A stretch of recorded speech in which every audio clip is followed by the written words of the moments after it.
Nelson and Hardy. Lord Nelson was one of the greatest seamen that ever lived. He commanded the British fleet at the Battle of Trafalgar when the navies of France and Spain were beaten, and England was saved from a great danger. He did not look like a famous admiral on board his ship, the Victory, that day. He was a small man, and his clothes were shabby. He had lost one arm and one eye in battle, but with the eye which remained he could see more than most men would too, and his brain was busy planning the course of the coming fight.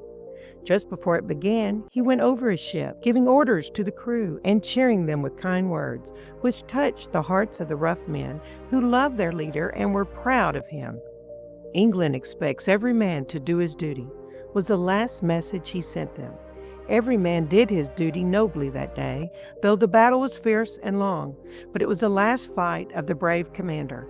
He was shot in the back as he walked the deck with his friend, Captain Hardy, and was carried below. He lay dying for several hours, but in spite of his great pain, his one thought was of the battle. "How goes the day with us?" he asked of Hardy. And when told that many of the enemy's ships were taken, he cried eagerly, "I am glad. Whip them, Hardy, as they have never been whipped before." Later, when his friend came to tell him that the victory was won, Nelson pressed his hand.